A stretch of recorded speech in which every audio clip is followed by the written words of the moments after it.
Welcome all of my dear student in Sri Digambar Institute of Technology, Dosa.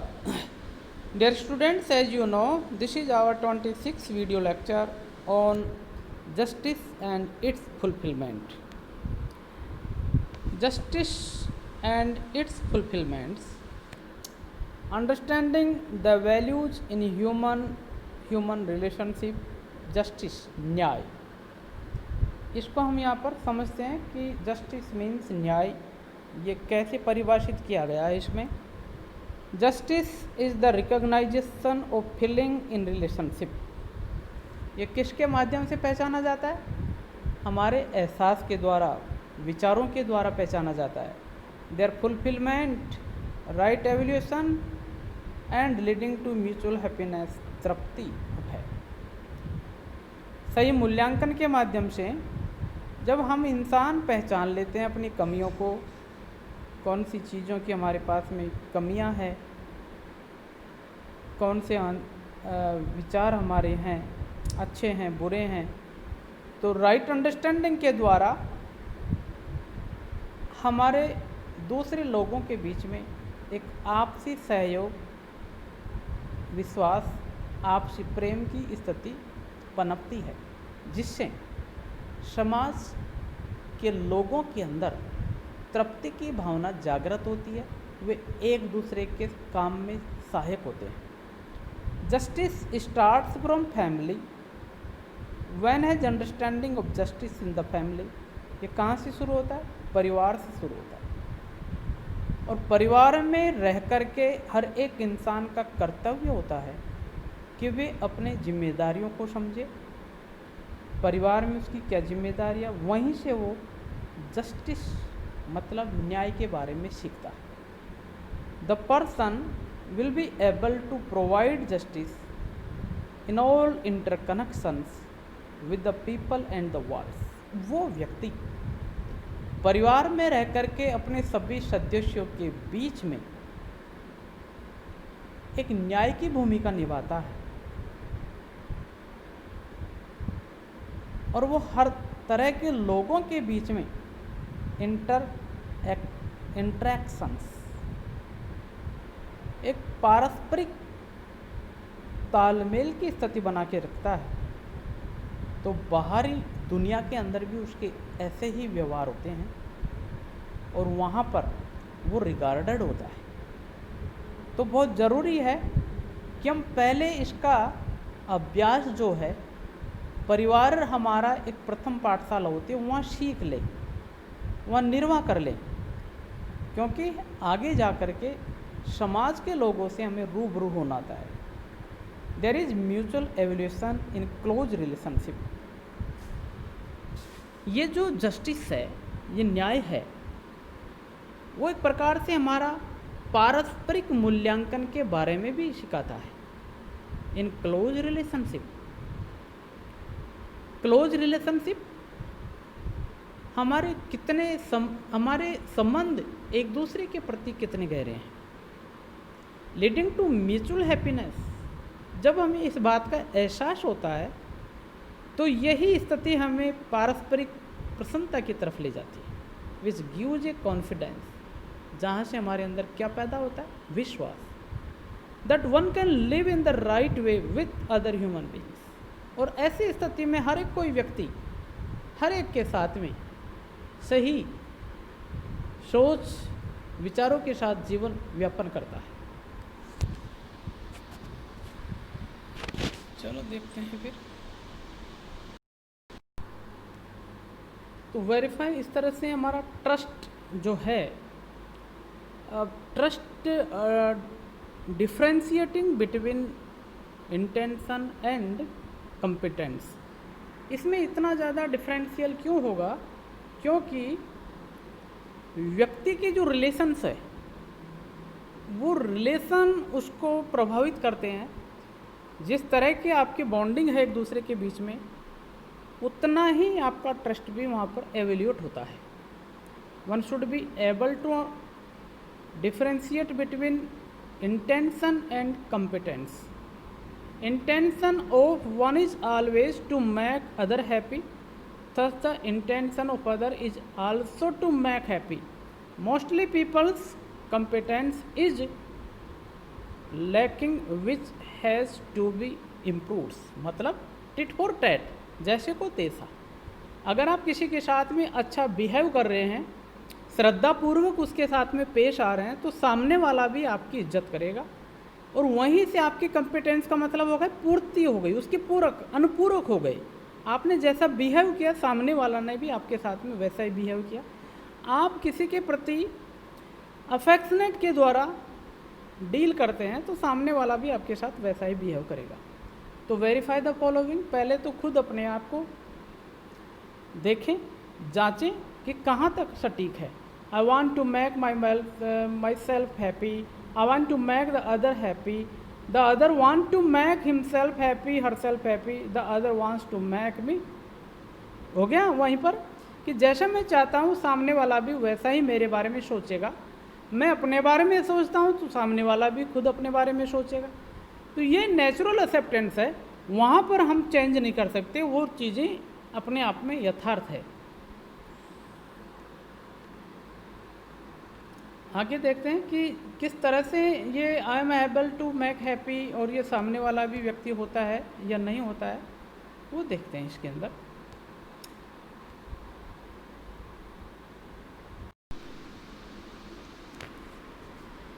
The first questions are related to our natural acceptance, intention and the next two for the competence. ठीक है, we generally evaluate ourself as on the basis of our intention and other on the basis of other of their competence. मतलब हम अपना जिस तरह से मूल्यांकन कर लेते हैं, सामने वाला भी उसी तरह अपना खुद का मूल्यांकन करता है और जैसा हम एक दूसरे के काम में आते हैं वैसे ही वो व्यक्ति भी हमारे काम आता है। If we have trust on intention, we have a feeling of being related to the other and we start helping the other to improve his competence if he doesn't have. ठीक है, lack of trust is the most serious matter in our interpersonal relationship.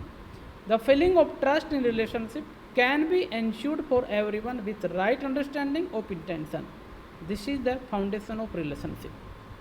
तो ये हमारी relations की, हमारे संबंधों की एक नींव है कि हम जैसा दूसरे के प्रति भाव रखेंगे वैसा ही दूसरा हमारे प्रति भाव रखेगा। जैसा दूसरे के प्रति हमारे मन के अंदर इज्जत है तो सामने वाले के मन में भी हमारे प्रति इज्जत होगी।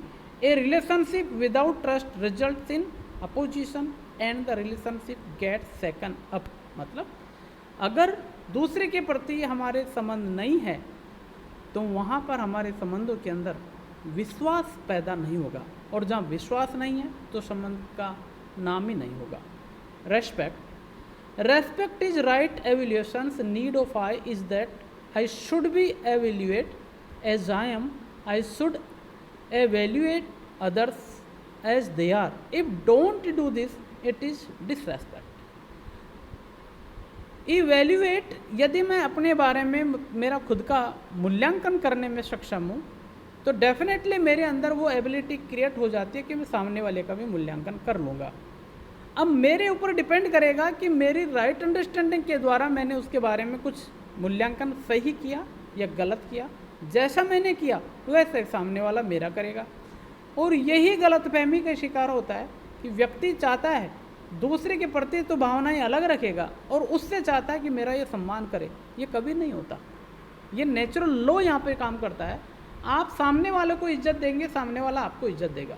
When people have the feeling of respect out of understanding of relationship, it remains all the times. Respect comes if people live with a sense of responsibility. तब आता है मैं अपने कार्य की जिम्मेदारी समझूं तो सामने वाला भी अपनी जिम्मेदारी समझता है और तभी जा कर के उसके मन के अंदर हमारे प्रति एक सम्मान की भावना जागृत होती है। राइट इवैल्यूएशन, रेस्पेक्ट क्या होता है? रेस्पेक्ट तभी होगा जब उसने आपके बारे में सही से मूल्यांकन किया और राइट अंडरस्टैंडिंग के द्वारा उसने आपके बारे में परख लिया कि ये व्यक्ति किस तरह का है। डिसरेस्पेक्ट कब होगा? Over evaluation, to evaluate more than what it is under evaluation to evaluate then less than what it is otherwise evaluation to evaluate other than what it is। मतलब हम अनदेखा कर दें और ऐसे ही करते जाएं, मैं किसी को समझूं ही नहीं, अपने आप को सुपर करूं, दूसरे को मैं गौण मानूं, तो कभी ऐसा नहीं होगा। वो भी ह्यूमन बीइंग है मेरी तरह, मेरी जैसी एबिलिटीज़ है, उसका भी उसी के अंदर एबिलिटी होगा। हो सकता है कि उसकी एबिलिटी मेरे बराबर किसी एक सेक्टर में नहीं है, लेकिन दूसरे सेक्टर में वो मुझसे कहीं ज़्यादा है, तो मुझे बराबर का सम्मान देना होगा, तभी जा कर के मैं उम्मीद कर सकता हूँ। डिफरेंशिएशन कैसे होगा? डिफरेंशिएशन लोगों के बीच में, लोगों के अंदर किस चीज़ से लेकर हुए होता है? डिफरेंशिएशन, देखो डिफरेंशिएशन होता है उसके शरीर को लेकर के। फिजिकली फैसिलिटीज़ ज़्यादा कमी हो सकती है, बिलीफ्स किसी के प्रति ज़्यादा गहरे होते हैं, किसी के नहीं होते। वेल्थ किसी के पास में कितनी है, कम है। पोस्ट से लेकर के भी अंतर पैदा होता है। फिजिकल स्ट्रेंथ को लेकर के भी अंतर होगा। एज इसका फैक्टर है, रेस भी फैक्टर है। तो इनके द्वारा हम एक दूसरे के बीच में एक अंतर पैदा करते हैं, एक विरोधाभास की स्थिति इस तरह से पैदा हो जाती है। Affection, the feeling of acceptance of the other as one is relative, feeling of being related to the other. ठीक है, तो feeling of acceptance of other as one is relative, जब हमारे अंदर ये भाव पैदा होगा कि ये भी मेरी तरह ही इंसान है और ये भी एक ईश्वर की कृति है, तो स्वतः मेरे अंदर एक श्रद्धा का, एक सम्मान का भाव पैदा होगा, स्नेह का भाव पैदा होगा। Care, the feeling of responsibility of nurturing and protecting the body of the relative. ठीक है, तो ये चीज़ है। केयर भी हम तभी करेंगे जब हमारे अंदर राइट अंडरस्टैंडिंग और ह्यूमन रिलेशनशिप पैदा होगी। तो मैं मेरे शरीर के बारे में ख्याल है मुझे अच्छी तरह से, मैं अपनी जिम्मेदारियों को समझता हूँ, परिवार में रह करके हर एक लोगों की क्या मेरी ड्यूटी है उसका मैं सही तरीके से निर्वाह करता हूँ। तो इससे सामने वाला मेरी इस कार्य शैली को देख करके वो एवेल्यूएट कर लेगा कि ये बड़ा एक परवाह करने वाला या देखरेख करने वाला व्यक्ति है। तो उस मेरे कर्मों को देख करके उसके मन के अंदर एक जो एहसास पैदा होगा वो उसकी राइट अंडरस्टैंडिंग को एवेल्यूएट करेगा और वो एहसास मेरे रेस्पेक्ट को और मेरी कार्य प्रणाली को बताएगा। गाइडेंस, वात्सल्य, the feeling of ensuring right understanding and feeling in the I of the relative. Reverence, the feeling of acceptance of excellence, here excellence means understanding of the harmony and living in that harmony at all the levels. Glory, the feeling for someone who has made efforts for excellence. Gratitude, the feeling of acceptance for those who have made efforts for you. ठीक है, ये सारे के सारे जो हमारी विशेषताएं हैं वो सारे विशेषता, all the features is related to our responsibilities to show, to demonstrate with the others and in the society. दूसरे के साथ हम किस तरह से हमारे गुणों का हम प्रदर्शन करते हैं उसको देख कर के लोग हमारा मूल्यांकन कर पाते हैं। इम्प्रूवमेंट्स, अगर कोई कमी है तो उसमें सुधार कैसे करें वो देखना होगा कि the self take the responsibility for proper nurturing, protection and right utilization of the body. The interactions of the self with the body has to keep body healthy by self regulation. ठीक है, इसके द्वारा हम अपने बारे में कोई भी कमी है किसी और के बारे में उनको हम दूर कर सकते हैं। पहले हम अपनी खुद की जिम्मेदारियों को समझें तरीके से, हम अपना पालन पोषण सही तरीके से कर पा रहे हैं, बॉडी की नर्चरिंग सही हो रही है कि नहीं हो रही है, जिनके प्रति हमारी जिम्मेदारी थी उस जिम्मेदारियों को हम सही तरीके से निर्वाह कर पा रहे हैं या नहीं कर पा रहे हैं। The interaction of the self with the body has to keep body healthy by self regulation. अब मेरे शरीर के साथ में क्या जुड़ाव है? अगर मेरा कर्तव्य मेरा खुद के शरीर के बारे में ही नहीं है तो फिर दूसरे के साथ में मेरे कर्तव्य की जिम्मेदारियों को कैसा निर्वाह करूँगा? ये कभी तभी संभव होगा जब मैं अपने शरीर के प्रति बहुत सजग हूँ। तो डेफिनेटली कहीं ना कहीं ये लगाव मेरे अंदर, ये राइट अंडरस्टैंडिंग के द्वारा पैदा होगा कि दूसरे के भी मैं बारे में ख्याल करूँगा। Food should give requireds nutrients and energy to the food. शरीर का पालन पोषण करने के लिए जो भोजन होता है उसके बारे में भी मेरे राइट अंडरस्टैंडिंग के द्वारा ये देखूंगा कि ये भोजन मेरे शरीर की डिमांड जो है उसकी कमी की पूर्ति कर पाएगा या नहीं कर पाएगा। इसमें उसको मिनरल्स विटामिन्स जो मिलेंगे या नहीं मिलेंगे। The food should be easily digestible, ये पाच्य होगा या सुपाच्य होगा, ये सब कुछ मैं तय करूँगा। Proper protection of the body is to be ensured, मेरे शरीर के ख्याल ये भी देखना होगा कि शरीर की सुरक्षा उचित प्रकार से किन चीज़ों से कर पाऊँगा। तो ये जो फीलिंग्स है वो मैं के द्वारा पैदा होगी अपने शरीर के प्रति। The right amount of exposure of the body to air water and sun is required, इस बात का भी मैं ख्याल करूँगा कि मुझे हवा पानी और सुरक्षा की जो ज़रूरत पड़ती है शरीर के लिए, मैं उचित प्रकार से उसकी देखभाल करने में सक्षम हूँ या कहाँ से इसको ये रोटी कपड़ा और मकान की व्यवस्था कर पाऊँ।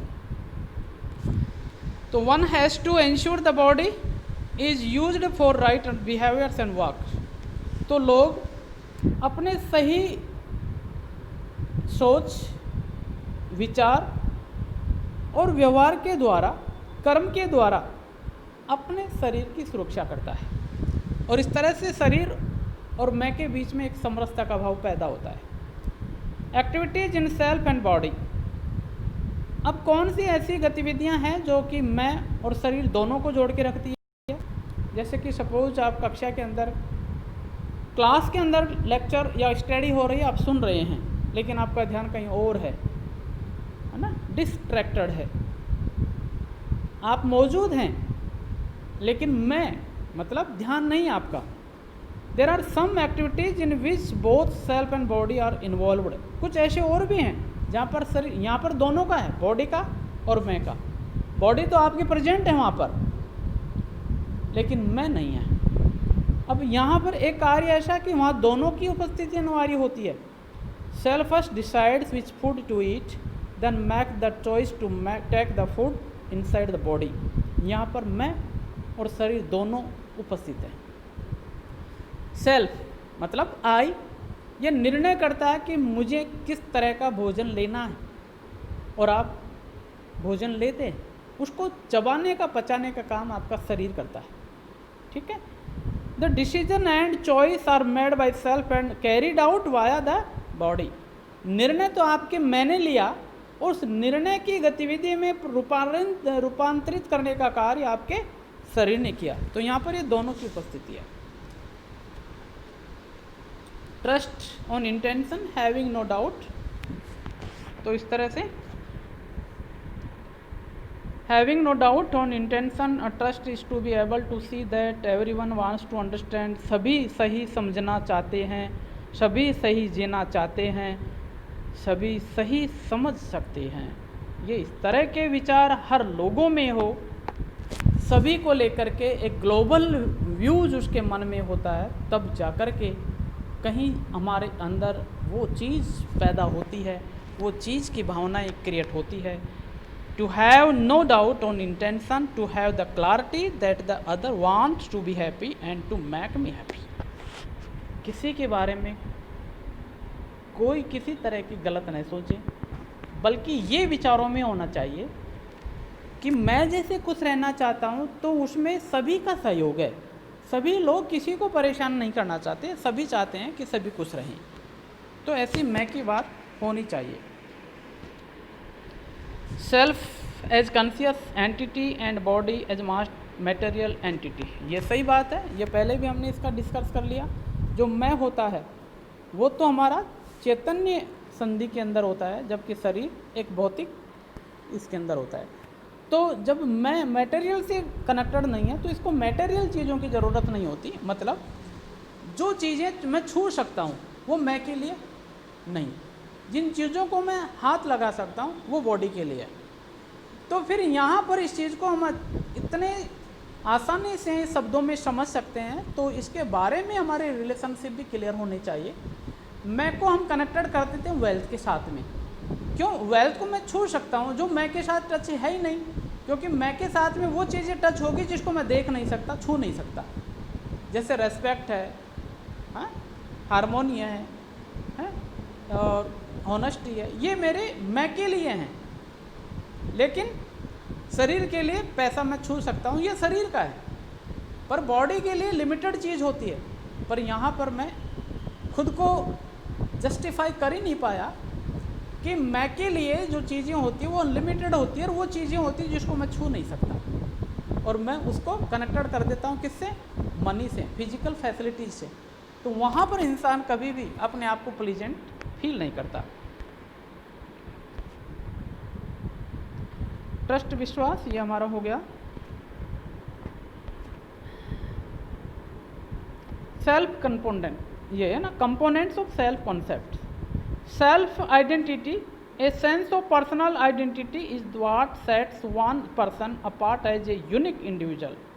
Identity includes a person name, gender, ethnic identity, family status, occupation and role. One is personal identity begins to develop during childhood and is constantly reinforced and modified throughout life. मतलब खुद की पहचान के बारे में बताया कि जो पहचान है वो हमारे बचपन से शुरू होती है, और बचपन से शुरू होती है वो चलती रहती है, सतत चलती रहती है। आदमी उसी पहचान को जो बचपन में उसने आदत में बना ली थी, उसी को वो अपनाता है, उसी को आधार मान करके समाज के अंदर अपनी पहचान क्रिएट करता है, अपना खुद का स्टेटस तैयार करता है, उसी अनुसार अपना व्यवसाय तय करता है। तो इस तरह से जो हमारी एंटिटी थी जस्टिस के बारे में वो चीज़ें थी। चलो आगे इसके बारे में